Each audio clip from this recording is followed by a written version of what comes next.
All right, what's up everybody? Welcome back. My name is Sean, and in today's video we're going to be looking at the mug flip, which looks like such. Here's a mug flip to the same hand, and here's a mug flip to the opposite hand.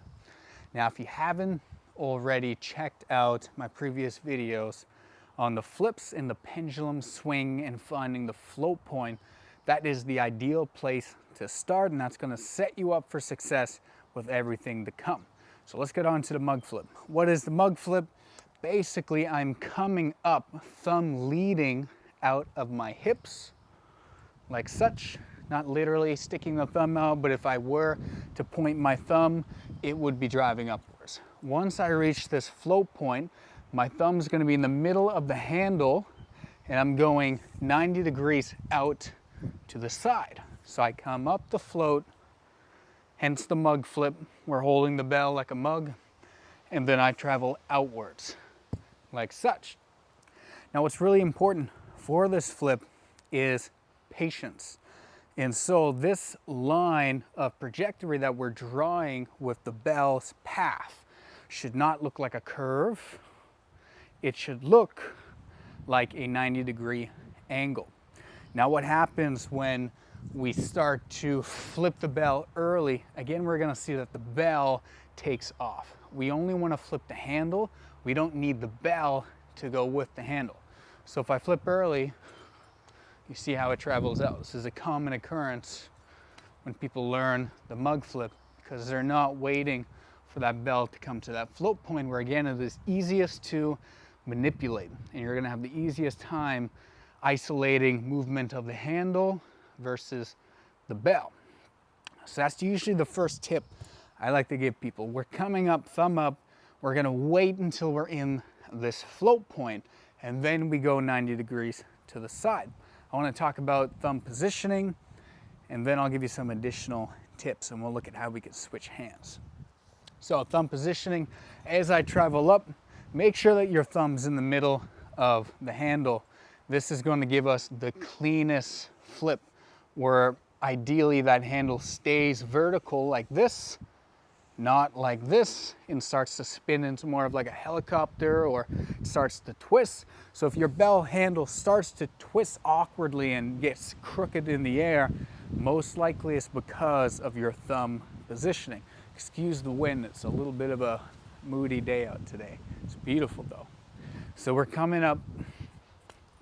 If you look at how I'm keeping the bell in the same place in the air, again, trying to just move that handle around, it's going to be a good indication of your thumb positioning.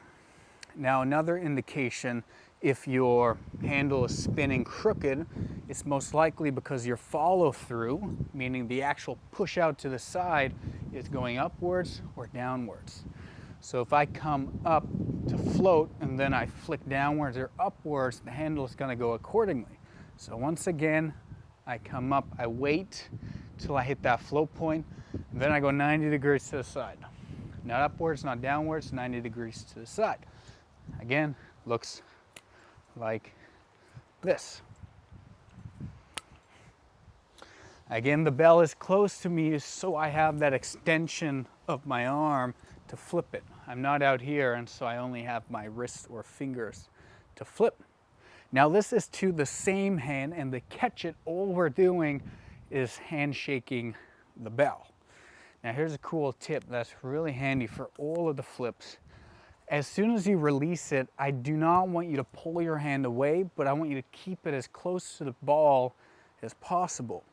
We do this for a few reasons. First off, when you pull back, you have to then snipe forward and try and grab the bell out of the air. And so you're making it harder for yourself by having to pinpoint that catch. Instead, and there's just more margin for error. Instead, if I keep my backs of the fingers close to or on the ball, I know exactly where that handle is going to be to rotate into me. I'm simply putting my hand in the path of the handle, and so the handle is going to come to me. I don't have to go to the handle. So you'll see with all my flips, I try and get as close as possible, and as long as that flip is clean, my fingers are close, that handle is just gonna rotate right into the palm of my hand. Now let's look at switching hands, a little more difficult with the mug flip. What I'm gonna do is bring my catching hand, so this is the bell hand.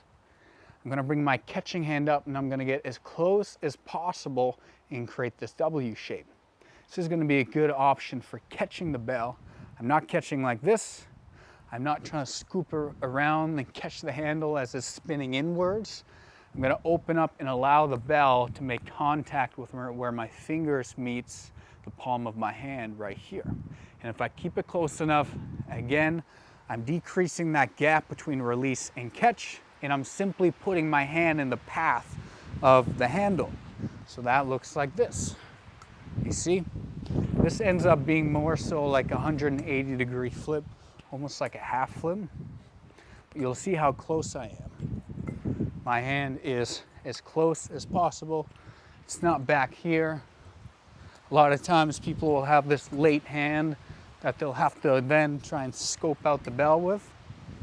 Nice and close. Again, nailing that pendulum swing. Coming up, flipping to the side to catch the handle. And this is our mug flip. Enjoy.